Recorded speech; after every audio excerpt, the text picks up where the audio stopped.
Hello, Internet, and welcome once again to the Free-to-Play Cast, episode 232, brought to you by MMOBomb.com, your home for all things free-to-play related.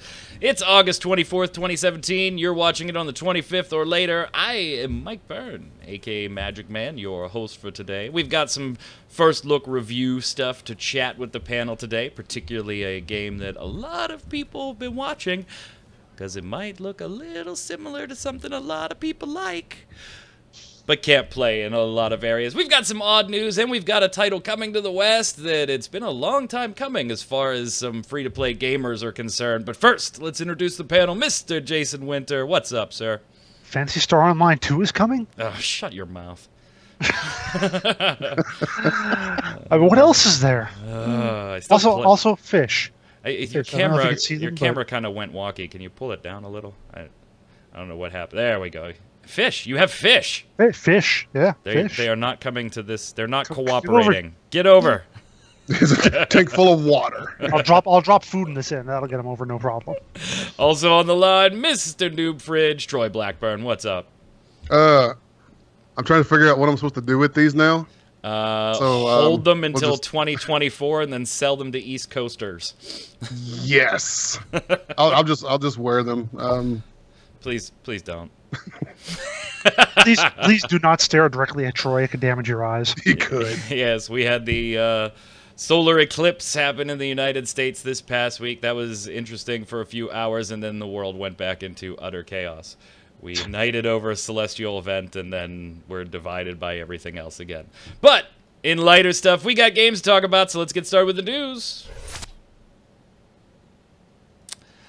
All right, the biggie this past week, we posted the first look just this past weekend. Alpha started, what, Thursday? Friday. One of the two last week. We posted our first look, I think, Saturday into Sunday, so you probably have already checked it out. If it's one you're interested in, of course, we're talking about Phoenix Labs and their upcoming title, Dauntless. I played. Jason played. We both did the first look. Troy, behind the scenes, you have played. We have mentioned surreptitiously and sneakily that maybe we had our hands on the game at some point but could not talk about it. Now we can talk about it. The alpha has been unleashed on the world. It is NDA free. Yes. The game is obviously going to be compared to Monster Hunter and Monster Hunter Online in particular, particularly by folks here in the West that can't play Monster Hunter Online but have been dying to for a while. It is an endless, vicious circle of killing big-ass behemoths, farming up materials, building new gear, upgrading said gear, and heading back out into the wild to beat up even bigger and tougher and stronger behemoths. We all knew that that was basically the cycle of gameplay in the entire game. But now that you've had your hands on it, Jason, are you a Monster Hunter fan, one? Because I think if you aren't, then Dauntless is definitely not going to be your thing. But if you are, what were your initial impressions? And again, disclaimer, alpha, not complete, not really not optimized. I don't think either of us ever got above 30 frames per second. And sometimes not even that in certain cases, but that's, alpha, the nature of the beast. The only, I did like, Jason, the only graphics thing that you could actually tweak was the resolution. That was it. And invert camera. And invert camera. Which is, like, usually the only thing I ever want. But that was it. Wanted more, but there was no high, medium, low, anti-aliasing. Presumably all those things are coming, right? It's alpha. Camera sensitivity, oh my god. Yeah, definitely needs camera sensitivity. So presumably those things are coming. We'll give it a pass on the optimization now. I anticipate that, similar to Revelation Online, we'll go do a first look update as the game. This was a big title. People wanted to see it, so we got a first look up as soon as we could. Frame rate be damned. So first off, are you a fan of the Monster Hunter type of gameplay, Jason? And then how did Dauntless feel from a 30,000-foot view for you? No, I've never played a Monster Hunter game, so it's not something I'm that into. I don't even know, in my brief time playing TERA, I don't even know if I ever took on a BAM. So. Oh, wow. I mean, I quit one before I'm sure that would have been like at the next level as soon as I got through what I was doing there. It would have been the cool stuff. But, I mean, so now it's not something I've done before, but I mean, I went into it. It looked cool. Certainly all the time that I've been seeing about it, hearing about it for, at least a couple of years now, I think. It seemed like a cool thing to do.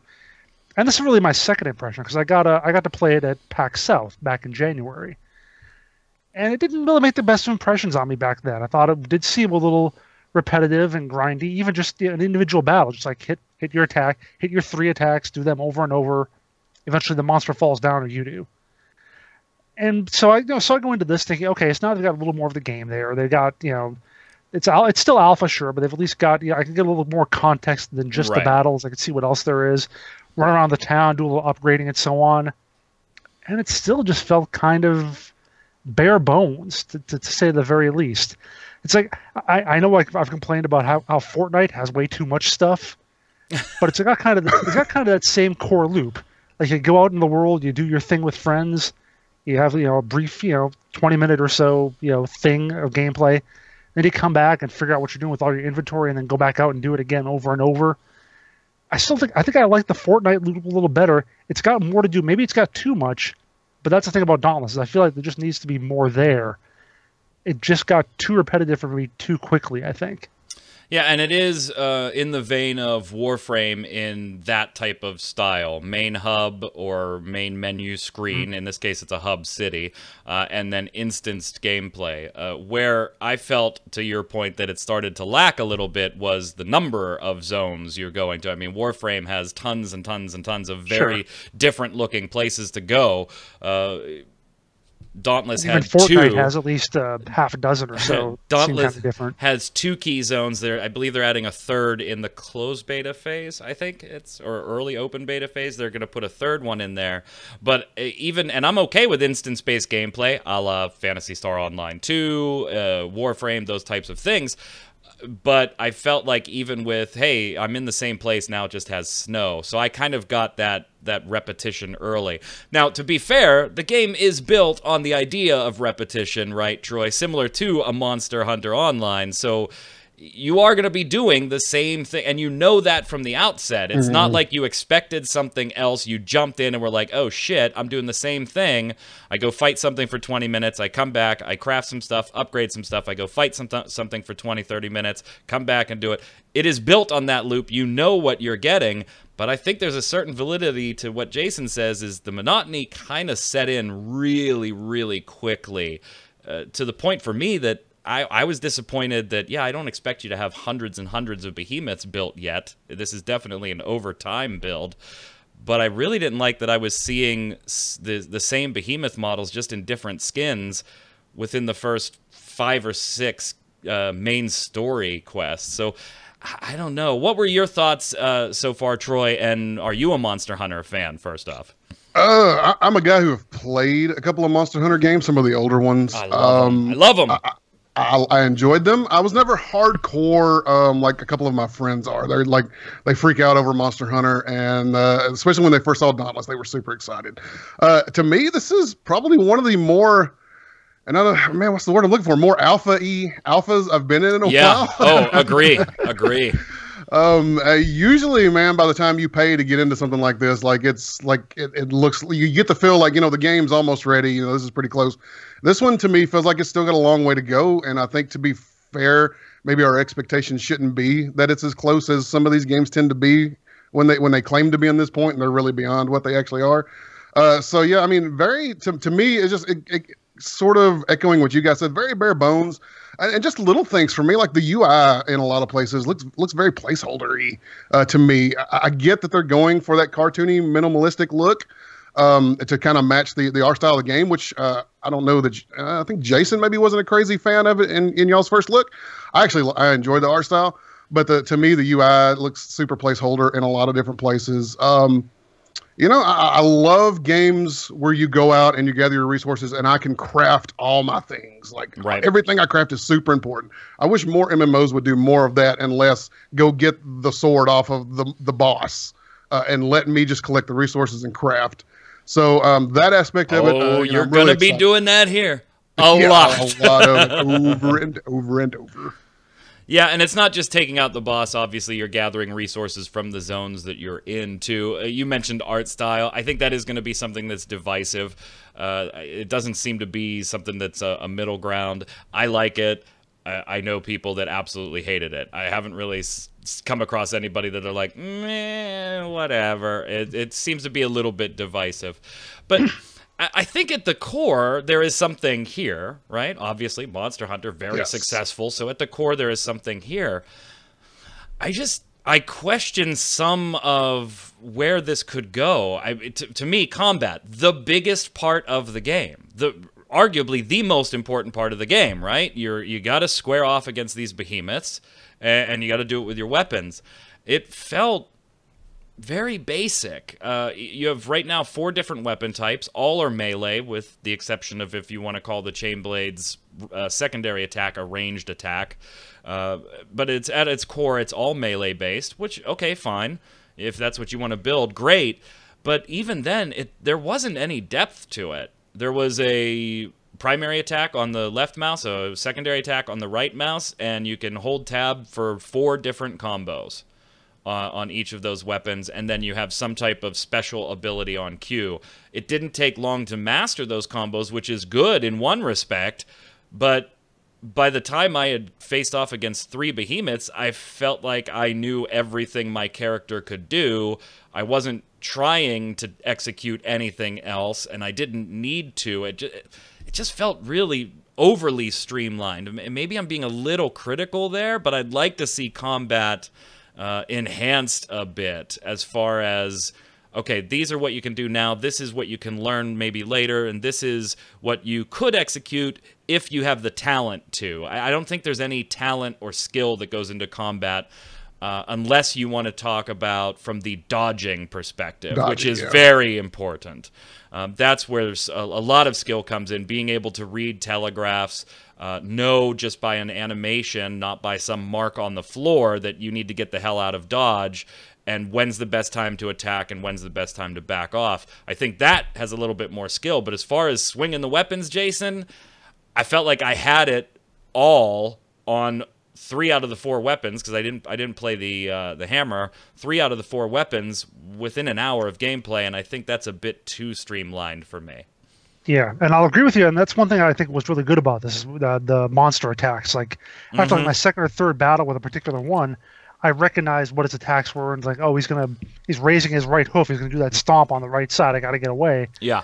To the point that then when I faced something new, I got my ass kicked by it because I didn't know any of its steps. So that is definitely something they did really well with this game. They made the monster battles interesting. They made it so that you have to learn that sort of thing, and it'll take a little while to to adjust to that sort of thing.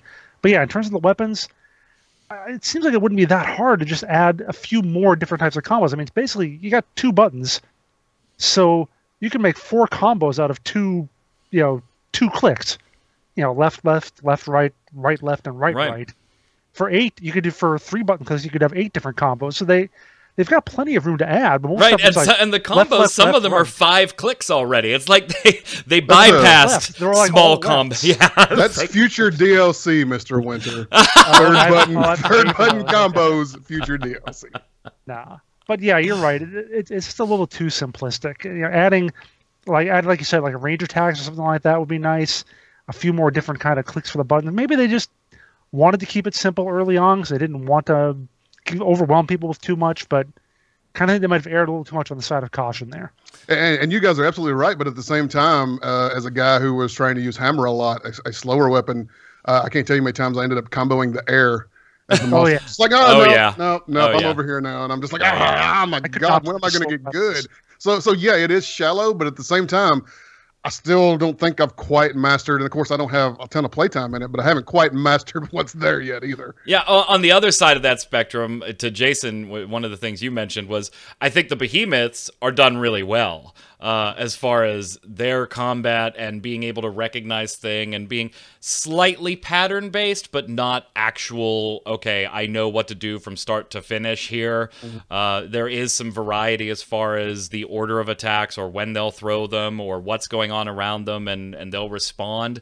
I think that side is done really, really well and is just going to get better. I just wish the player side of combat, besides knowing when to get the hell out of dodge so that you can jump in and perform your combos, had a little more meat to it. And I kind of feel like, Troy, that was my overall impression of the alpha so far. Granted, it's alpha. Granted, the content is limited. Granted, it's testing. But to your point, this felt pretty bare bones across the board. And what worries me, you had made the sense that this is, or the statement, this is a little more alpha-y than alphas. It still cost $80 to get into this if you wanted to get into alpha, which is a hefty price tag to begin with. The 2 cheaper packs that you can buy will get you beta, but didn't get you alpha access. And on the other side of that, looking at their schedule, this is going to be out in a few months. I mean, they're rolling... unless they've got a ton of stuff or systems or things that they just weren't ready to put into alpha for testing, they're still testing internally, and they're just going to push it into closed beta, like more zones and things, which we know that they're going to do at least one of. Great, but... as an alpha player, if I would have spent... I got full disclosure here, Jason and I got press access, so we didn't pay a dime. Had I paid for this... even knowing that it's alpha, I probably would have been asking for a refund. And that's with the impression of, I like where the game is going. I want more. I hope they deliver. I'm going to keep watching it. This isn't one I'm throwing in a closet yet. I'm going to keep watching this. I'm still interested in it. But my hopes have kind of dimmed a little bit, Troy. And in all fairness, we're supposed to be, like 8 days or something now. September 1st is supposed to be the start of the closed beta. Yep. Where you can get in for not $80. So if you think that you want to spend money to get in on this, just wait a few more days. Don't spend $80 on it to get in right now. Wait a week. You can spend like $30 or something way cheaper. Right. If you just know you're going to spend money on it. Other than that, if you're on the fence, I would suggest just waiting. And let's just see where the development goes going forward. Because I know for me in particular, one of the things that really stuck out, and you spoke on this, Mike, was the lack of variety in the behemoths. At the end of the day, if all those other systems sort of continue to grow as we sort of expect them to over an alpha/beta period, and some of those things get refined, I think at the end of the day, the longevity of this game is going to live and die on the variety of behemoths available, variety of zones available. You're doing the same things over and over, but my God, let me see something different. When we go out in the world to do the same thing over and over. And I think that should be more of a focus than maybe it has been. Maybe it is in the background and we just haven't seen it yet. Yeah. But I really feel like if we can get all these other systems to grow the way they should, and it looks like, there's a good base there. So it looks like they've got potential to make those systems and flesh those out the way they should be. But man, they really need to focus on cranking out behemoths the way MOBAs crank out characters. On the plus side of things, and I've mentioned a couple of the things that I liked, Jason, it's not all bad. I did like how easy the game is to jump into on basically every front. You can jump into combat very easily. The crafting system is not complex at all. The questing system is what you're familiar with. Exclamation points, question marks. The map, or the compass, it's easy to read. You could jump into this game and be fighting a behemoth within minutes and be doing moderately well. I do have questions as far as some things we've seen in game. Obviously, Jason, we don't know a lot about monetization yet. Cosmetics going to play a big part of this as far as being able to dye gear. In alpha, all colors were unlocked. You just had to, they were available. You just had to unlock them through gameplay, which we never managed to get a style core. So I don't know what the deal is there. But I don't know. Somebody commented on the first look that we're just too old, and I think that we're too old for style, Jason. So I think that's. I'm stylish. Look at me. I think that's what it is. But so there's obviously room for cosmetics, but this is a game that if there's even a sniff of pay to win, the entire thing's broken. The entire core gameplay is broken. I'm sending interview questions over to Phoenix Labs. That's obviously one of the things I'm going to ask. One of the things I wanted to get your impression of, guys, is yes, you can solo these things if you have the skill to do it. It may take a while, but yes, you can solo them. Yes, you can go out in a party. Phoenix Labs did comment in a Reddit where somebody asked about behemoth scaling. Did they scale to party size? They said, yes, it does. My other concern was, I don't feel like, even though I was you know, upping gear. At one point in the first look, I had upped my weapon to power, I think, 140, and Jason said, "Holy shit, you're way ahead of me, power-wise than where we started." But I didn't feel any stronger, and that's a concern for me in this type of game. I went back and fought like the original 1 or 2 behemoths that you fought in the main story, and I know it was scaling to party, but I was in a party originally, and I didn't feel like we were taking this thing down any faster, having somebody way overpowered compared to the first time you fight this behemoth. If the behemoths also are scaling to party gear, where's the progression in the game? Your character never gets stronger, and I didn't feel stronger having even that huge power differential between my character and Jason's character. That's a concern for me, and it's one that I'm going to be asking the team about what is going on in the background there. Because this is a game, if you don't feel like you're getting stronger, Jason, then what the hell's the point? Yeah, well, the reason obviously was because you were carrying my lame ass. With my underpowered gear, I'm like hitting the guy with a piece of wood or something, Yeah, where you've got metal chain blades or whatever. We know that it looks at gear, because in the hunt board, if you look at behemoths, you may see a yellow, orange, or red triangle next to a certain behemoth that says, you really aren't geared enough for this, this is going to be tough. So it is looking at your gear in some way, even if it's just a status check. But is it, on the flip side, saying, wow, you're way overgeared, we're going to power this thing a little bit? I can't confirm if it's doing that or not, but it felt like in alpha that was happening, which kind of takes away the whole progression feeling for me. And that's kind of part of the obfuscation of the game's mechanics, which is interesting because unlike, you know, we play typical MMO or whatever, you're not going to have damage numbers going up over the head. There's no life bar or anything like that, so you can't see how much you're chopping off. You only can tell visually by if the behemoth, you know, chop off the tail or if he gets these battle scars or whatever. So it's kind of tough to tell moment to moment how much damage you're doing, how effective you're doing. You know, it's about as far removed from having like a DPS meter as you can in the game. So yeah, you just kind of have to hope that you're doing okay, that your numbers are good enough to be in there. There's no real way to know otherwise. Troy, what's your final word on this one as it stands right now? Do you have too many concerns now that you're not even looking at it anymore? Are you still interested? Are you still really pumped and just say, hey, this was alpha, so I know the stuff was limited? What's your final word on Dauntless right now? Not ready to write it off yet. I think, especially having a couple of friends who really are into this kind of game type, that if I get in with them and they really enjoy the game, that'll obviously up my enjoyment of the game too.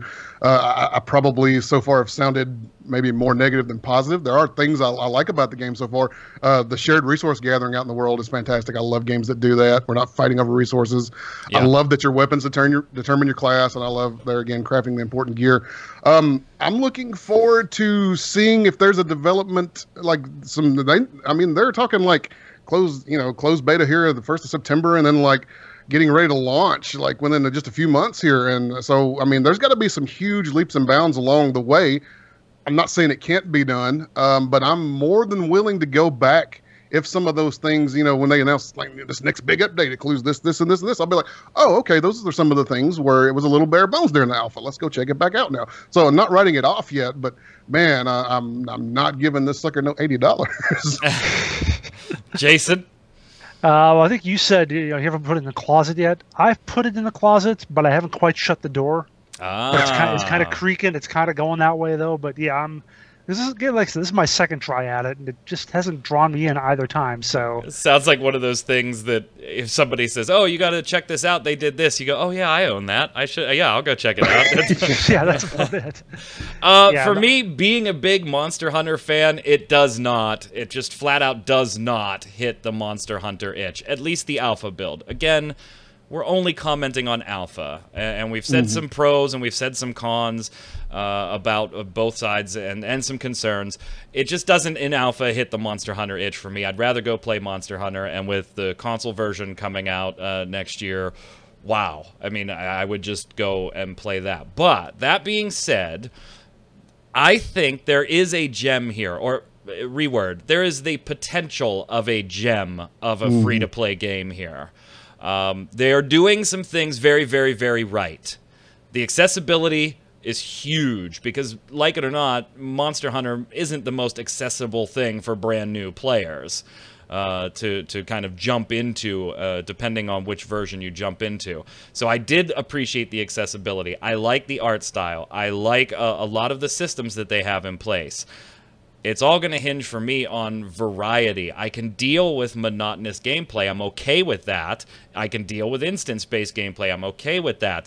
But if within 2 hours of gameplay, I'm still looking at the same damn zone, you just covered it with snow, and I'm looking at a different, the owl behemoth with a white skin instead of the gray feathered skin, that's not going to cut it for me, and it's particularly not going to cut it for me in a game that you want me to spend money in a cash shop for to help support.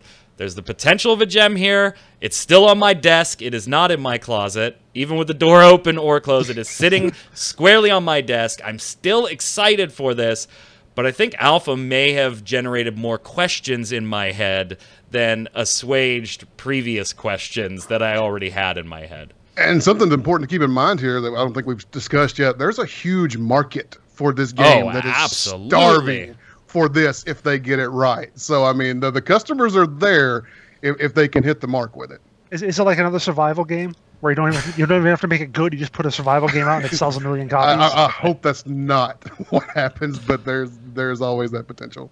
All right, so moving on, let us talk about some other free-to-play news before we shift over to the bombs. So we always look for, you know, games that were previously buy-to-play or previously subscription-based or whatever, and they make the free-to-play conversion. Now, in most cases, we can see it coming, right? A la WildStar, a la Star Wars The Old Republic. We can see it coming a mile away, and it's generally a pretty big news announcement, and the companies make a really big deal about it, Jason. Hey, we're going free-to-play, come check us out. Even Awesome Knots, right? A lesser-known title by any stretch of the imagination, made a pretty big deal all over Steam, all over all the websites on, hey, we're going free-to-play. You may not know, but Brink went free-to-play. Don't know what Brink is? That's Splash Damage's first-person shooter. Previously, you had to buy the game, and it's been out for a while now. I mean, this is not... Yeah, 2011? Yeah, this is an older game, and it's a game that, you know, it isn't really going to get updates anymore. But there free-to-play dollars, right, man? All the updates. But there is a group of people that really like this game. Now, it does get mixed reviews on Steam. It is from 2011. I'm trying to see, like, in their news when the last, like, update would have been, and I can't even find it. And I'm not surprised by that, because the only reason we knew this went free to play, Jason, was from a tweet.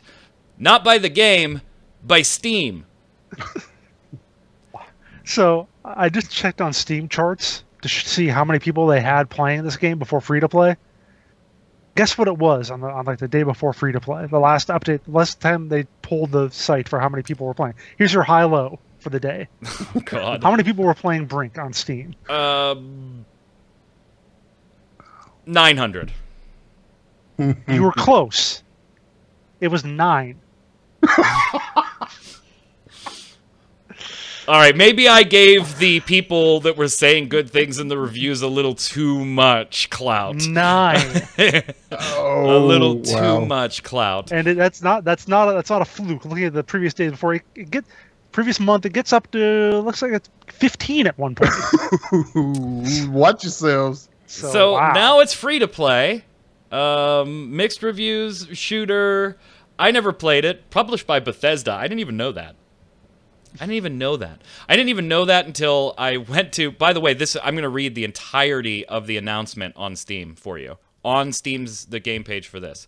Brink is now free to play on Steam. You decide the combat role you want to assume in the world of Brink as you fight to save yourself and mankind, with some odd character typos in there. Mankind's last refuge. That's it. Nothing. No fanfare. Literally, we found it because of a tweet from Steam, not even Bethesda. And I clicked on their website, and it took me to Bethesda's, and I was like, whoa, wait a minute, what? And I was like, oh, it is published by Bethesda. And you can't find anything about it on the Bethesda site. There's no... Here, I got Quake Champions is now in early access. QuakeCon, Wolfenstein 2 coming. Doom VFR, Dishonored, Quake Champions making tons of news all over the Bethesda site. There isn't even a little blurb on the main page about, oh, hey, by the way, our old game went free to play. So if you want to check it out... You can say this for them. Be hard to call this a cash grab. That's true. That is true.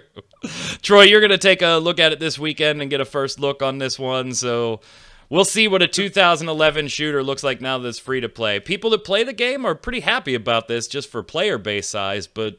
I mean, for what it's worth, too, it is up to like 2,000, 2,500 now on Steam since the free to play. So it's garnered some attention. So yeah, and that's what the fans have been saying in the reviews. The people that were positive about the game said, you know, this is going to be great. We'll get some more people to play with, rather than apparently some dude and his 8 friends.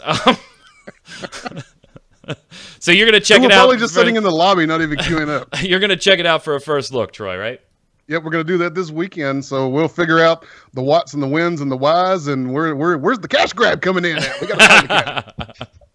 In other free-to-play news, not going free-to-play, but going the way of the dodo, at least in the short term, a title you may have heard a little bit about. We do cover it on MMO Bomb. There just isn't terribly a lot to cover. It feels like this one's been in development forever. Skysaga. It's by Radiant Worlds.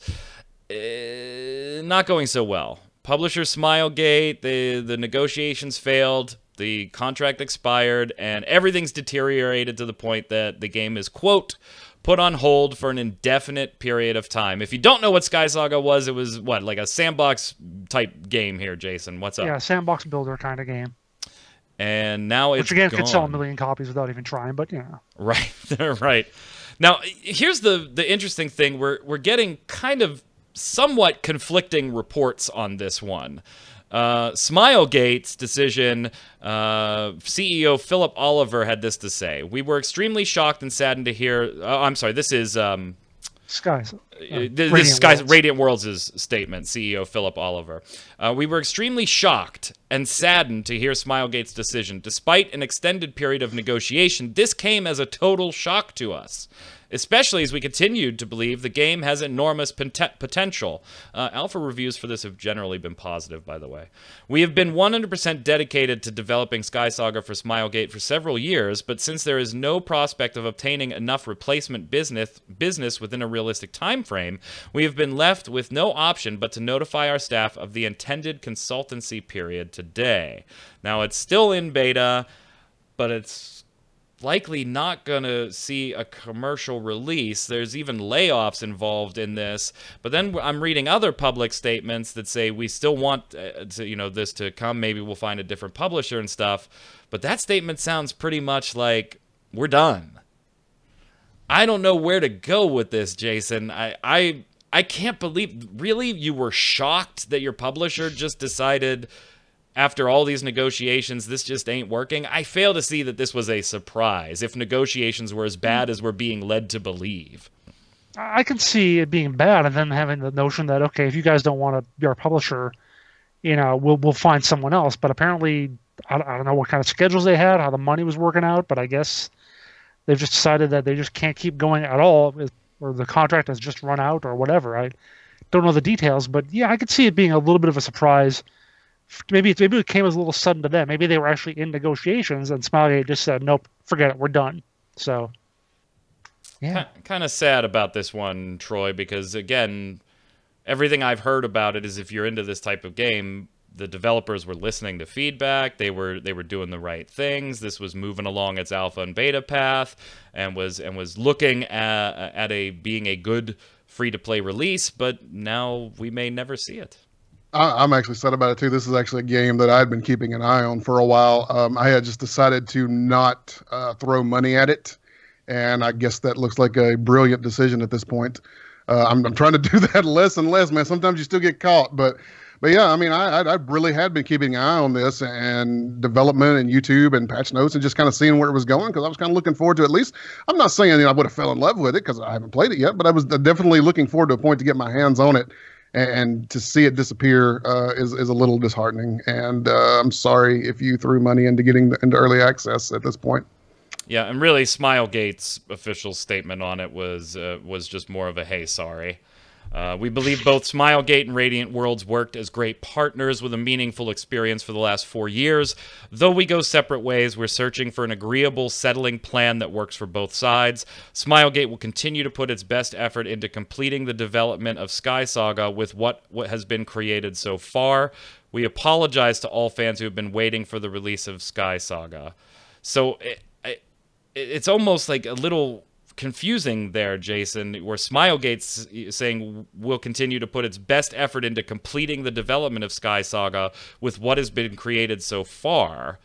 So it sounds like in that statement, it's almost Smilegate saying, we're just taking this away from Radiant Worlds. We're going to find somebody else to do this for us, not Smilegate telling Radiant Worlds we don't want to be a part of this and Radiant Worlds having to cancel it. It's a little confusing the way it all falls out. It's interesting that I'm looking at an old interview with the Oliver twins, who are apparently the CEO is one of them and one of the other executives there at Radiant Worlds. Yeah, Andrew and Philip. Yeah, one of the people in the comments of this says this game was shipped around to different dev studios by Smilegate. So maybe they control it to some greater degree and can choose to move on from Radiant Worlds to another company. Yeah, that's how it goes. And that's the feeling that I get from Sean Kim, head of development management for Smilegate, from that statement. Also, if you read the official release, it says Radiant Worlds is sad to announce that its work on the PC-based creative sandbox and adventure game Skysaga Infinite Isles will now cease, following the decision of its publishing partner Smilegate to put the game on hold for an unknown period of time. And then the Radiant Worlds people went into like being a little more detailed, saying this is not an insolvency situation on our side. We're still going to meet our financial obligations. Mm-hmm. So it almost sounds like even though Smilegate was the publisher of this, they're going to be the ones saying, Skysaga is ours. We're going to shop around to see who else can do this. It's just Radiant Worlds that did all the work for us isn't going to be a part of this anymore. So it was really weird to shake out how the news was flowing there, but that's the basic end picture of it, and who knows if we'll see Skysaga, although Smilegate says they're still committed to it. Somebody's been watching EA and decided, hey, that's a great way to do business. That's gotta hurt, man. I feel for the developers. Like, when you get passionate about a project and you work on it, and then the project gets taken away, that's bad enough. But to almost have the project taken away and finished by somebody else, ugh, that hurts. So, our condolences to Skysaga fans, and hopefully, if you were just following the game, we'll see it in a different capacity at some point, and we hope everything works out for Radiant Worlds, of course, and their next projects. Finally, Closers Online. This has been one that I've seen comments forever. When is this coming to the West? Anime, brawler, side-scroller type game. It is finally coming to the West this year, courtesy of En Masse Entertainment, the team behind TERA. I don't think there's really much to talk about on this, besides I was surprised by how fast it was going to come, although it's been out for a while now in other areas, Jason. I'm sure all the translations will be perfect, too, for as quickly as it's coming out. Spot on. Gotta love that experience curve you showed me, by the way. It's like 30 or 40 experience points up to level 7, then it's 400, and then it's 700 and 1300. So, 5 different characters that you could play in side-scrolling, fighting, anime-style fashion. If you've been watching this, you already know. I don't need to explain it to you. It is coming. Nautic Games bringing it, courtesy of En Masse Entertainment. On the bad side of En Masse Entertainment, Jason, hacking continues to be a story to some degree in TERA. What the hell happened now? So apparently, a few months ago we had that issue with the, TERA and their issues with the third-party programs, exploits and whatever. Yeah, that kind of died down after a while, but one of the things we said was that might make it now. Now they're taking this hardline stance. People who are making the kind of nice programs like the DPS meters or UI stuff, who knows what they'll make now? They're just going to get banned for doing whatever. So apparently someone has come up with a program that allows you to use a particular skill of the Valkyrie to basically cause tons of damage. It one-hits characters for the most part. lets you carve down bosses in a few seconds. So that's the new exploit, the new and fun exploit, making the rounds. There are videos out there. I mean, I found one of someone in PvP, just one-shotting people. Like, he racks up like 10 kills in 5 seconds just from, people down from full health. A couple more videos of people just melting bosses. So, yeah, that's the new thing now. That's the new issue in TERA. So we reached out to En Masse Entertainment for comment on this, just like we did on our previous stories. And we were told from the team, En Masse was made aware of the exploit shortly after it became available. Since then, we've been using numerous methods to identify and ban abusing player accounts. We are actively communicating with TERA's developers at Bluehole Inc. regarding the hack and the various ways it's being abused to circumvent intended game design and disrupt the gameplay experience of other players. So we're working on it, basically, Troy. Okay. Now, this is unconfirmed as of right now, but apparently this may have happened in TERA EU under Gameforge, and maybe we're hearing reports that they were able to work with Bluehole to eradicate this fix. If they were, I don't know how true that is. We're just hearing, players telling us that, and we have not been able to validate that yet. I just have the feeling that if that were true, then this wouldn't have made it to the NA version of the game, or if it did, it would have been fixed shortly thereafter because the fix was already existing. The way En Masse is talking, they're still working with Bluehole to try and resolve this. I have a feeling, if it would have fixed already in EU, that it would have been pretty easy to fix here. So I don't know how true that is. Take it for what it's worth. We're just hearing it from some players. It may have happened in the EU and was fixed.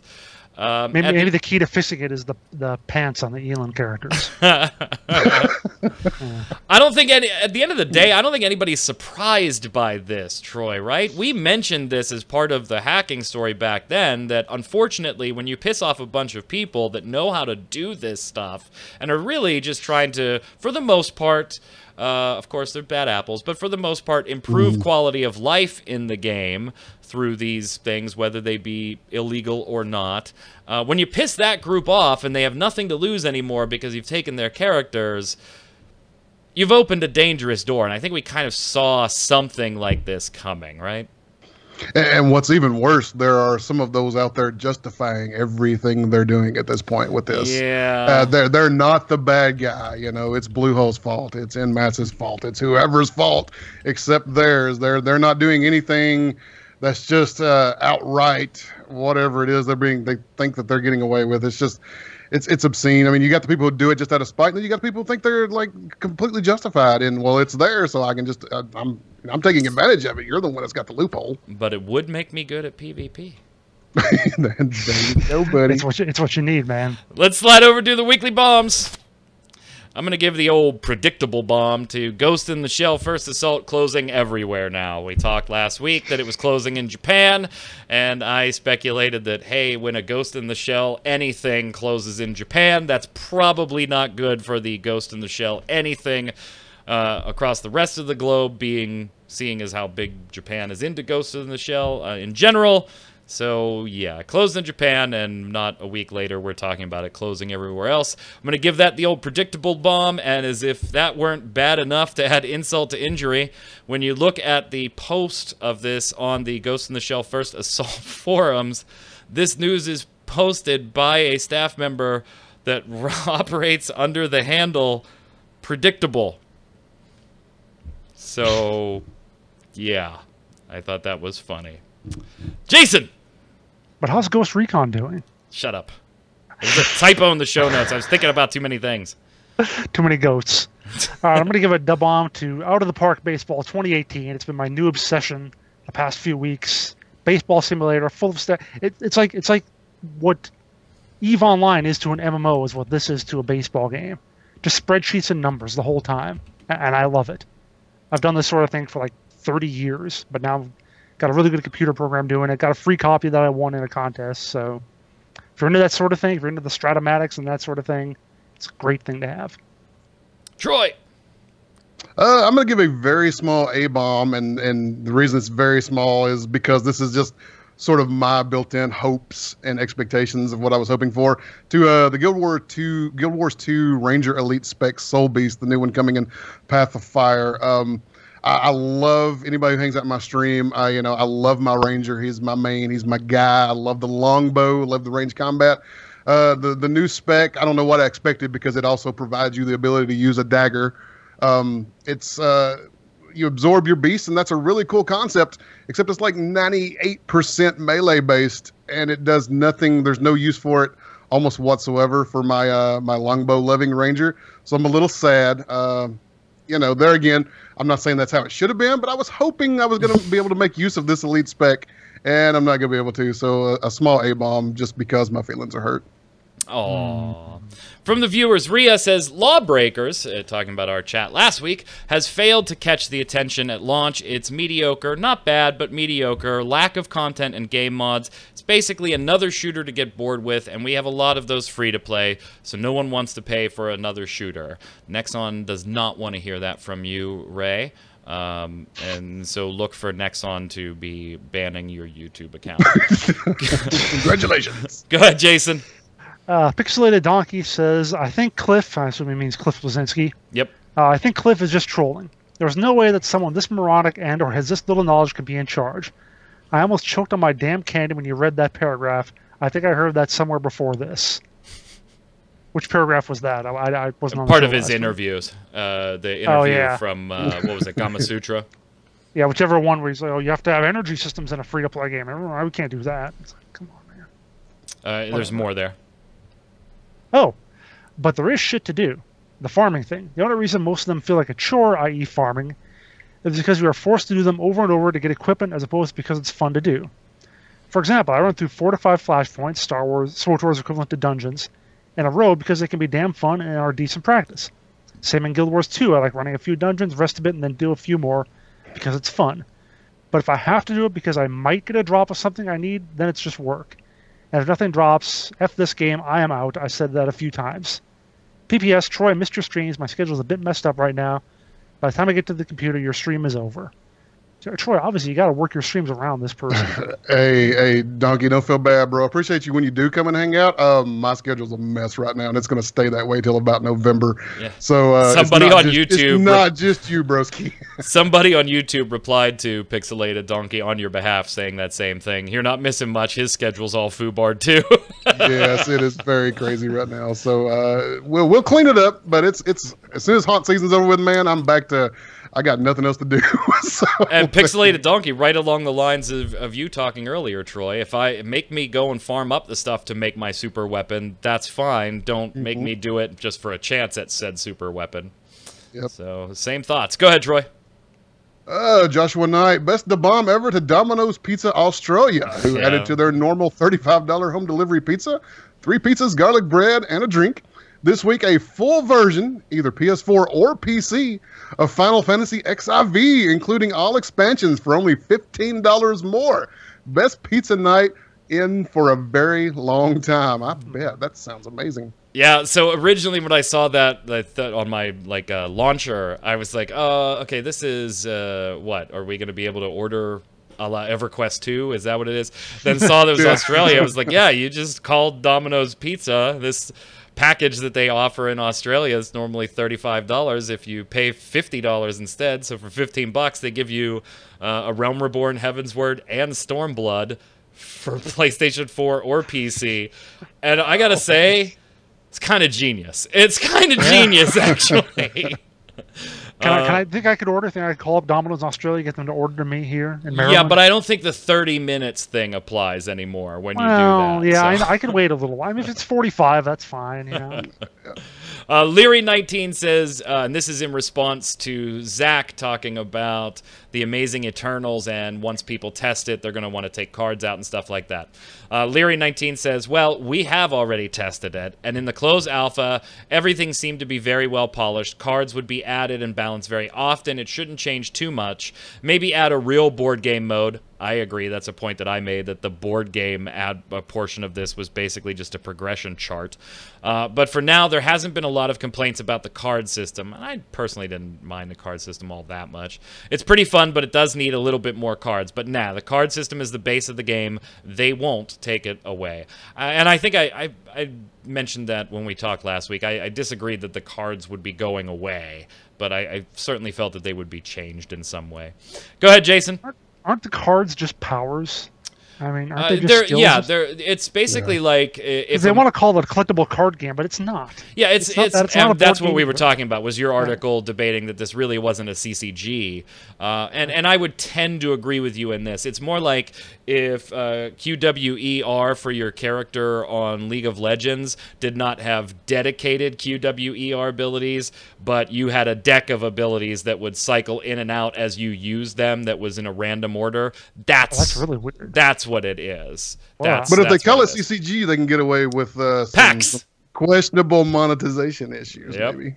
Go ahead, Jason.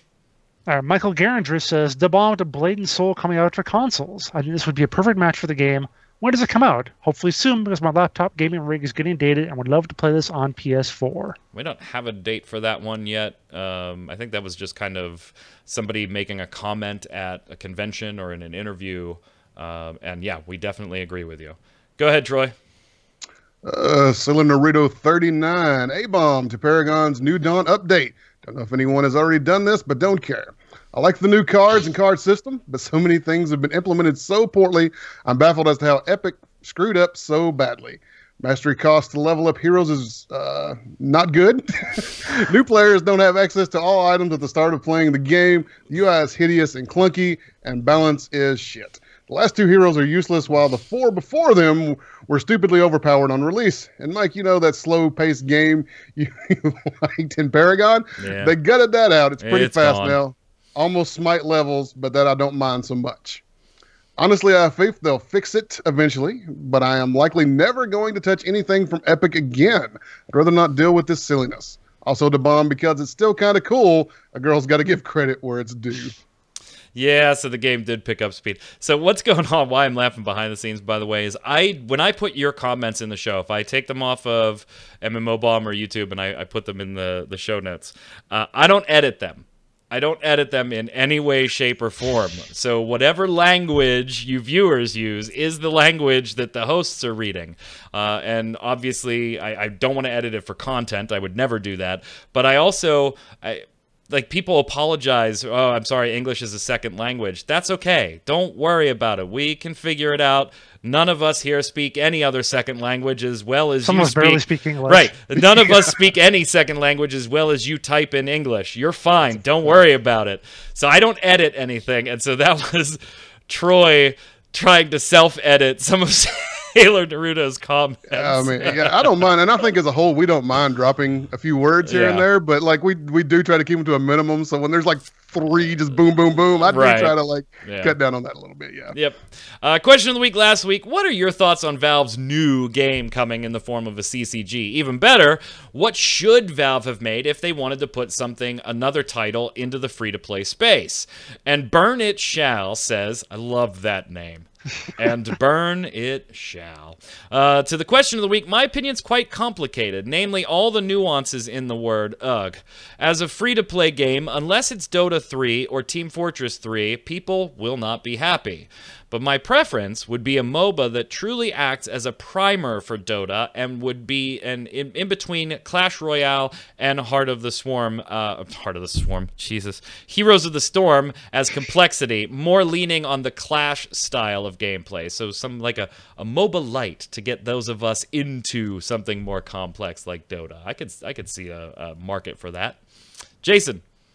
I'm gonna say a Razy Emberwing. I'm hoping is how that's pronounced. All right. That's what it looks like to me. I'm not a fan of CCGs in general, but I'm also not one to rain on somebody else's parade if that's their thing. But let's all be honest here. There are enough CCGs out there for every fan to find their place. As for what Valve could have done free-to-play, I would love to see an MMORPG. I know that particular genre is seemingly out the door as far as new titles go, but it will always be my favorite online genre. I'm with you. I want to see it, but I know I won't. Go ahead, Troy. Using Go, question of the week. A Valve-made card game, question mark, question mark, question mark. Might be a fun and good time killer. Just have to get it and test it. But in the same time, I already have bad addiction to Hearthstone, so one more might fit if it truly has something new in it. I don't have an actual game that I would love to see from Valve, but some sort of free-to-play first-person shooter that ain't so damn hardcore like Counter-Strike and would feature more than just 5v5 combat. Last but not least, no more MOBAs. Bloody hell, there is enough of those going around. Amen, except for Dawngate, the return of Dawngate, Shrine of Amana. Yeah. Glorious. Are you going to plug that on every damn show you're on from now on? Yes! EA, I hate you. Let these guys make this game. And now Troy is taking to reading punctuation. Sokapex says, question of the week, Valve could have released TF3 or Left 4 Dead 3 is free to play. Unfortunately, there are 3s in the names, so they'll never get made. They could have innovated with a new IP. Anything but a damned card game. Go ahead, Jason. XL Kobayashi says Valve should make whatever the hell they want. I feel like the gaming community is being incredibly entitled by trying to say that a developer can't make a game just because it's not the game they wanted. I don't know if it's that. I think it's more that nobody wants a card game, period. But anyway, it's debatable whether what they're doing is a good move, but if it's bad, it should be judged on its own merits, not by the fact that it's not a sequel that people wanted. If I worked at Valve, I would try as hard as possible to make sure we never see a Half-Life 3 because of the way the community acts about it. Oh, not just that. There is no way Half-Life 3 would ever live up to any amount of hype put on it. No, it just absolutely wouldn't. not. It just wouldn't. Go ahead, Troy. Casual hardcore. Regarding question of the week, Valve makes so much money, I think it's ridiculous for them to have made some cash grab CCG. I think that's actually the reason why they did, because they know they print money. Instead, they should have made a mobile clone in the vein of Candy Crush. Okay, now hear me out. Okay. I'm going to give you a chance. Instead of clearing out candy, it consists of falling logos from iconic game studios, and as you crush them, they break apart into dollar signs and euros that fall to the floor, which is in turn being swallowed up by an antagonist Jabba the Hutt, who happens to have Gabe Newell's face rendered on it. Top seller. Okay, you got me. Yeah, he convinced you. You won me over. Yep, casual hardcore totally convinced you. Yep.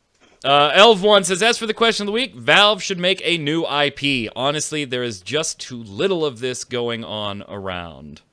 And to finish it off, Jason, go ahead. Joshua Knight says, question of the week, what the F are you doing, Valve? If it had been April Fool's Day, I would have said great prank, but who the hell announces a card game at an official Valve event? And fans have been dying for Half-Life 3 for over a decade. Whilst I have no doubt the card game will do well, Valve does well, whatever they seem to touch. It's a shame that it was not another IP from Valve receiving a new release. I want my Left 4 Dead 3, damn it. Question of the week for this week. Now that you've seen it in action or played it yourself in alpha, what are your thoughts on Dauntless so far? Does it scratch that Monster Hunter itch for you if you're in the West and can't play Monster Hunter online? What do you think? Put it in the comments below. Don't forget your weekly bombs. D-bomb for something great, A-bomb for something bad, or if you have a question for the panel, throw it down there below. Until next week, Troy, where can everybody find you? Twitch.tv/noobfridge. As we said, it's a little chaotic right now, but it'll come around. But thank you for stopping by and hanging out when you do. Mr. Winter. At Winter Informal on Twitter and twitch.tv/JasonWinter on Twitch. I'm Mike Byrne. You can find me on Twitter at magicman1, MAGICKMANNN. Of course, more importantly, while you're there, follow at MMOBomb so we can keep you posted on all the first looks, free-to-play weekly, free-to-play cast, news, interviews, giveaways, and more right in your Twitter feed. It's been fun. Until next week, gang, stay safe. We'll see you on the servers.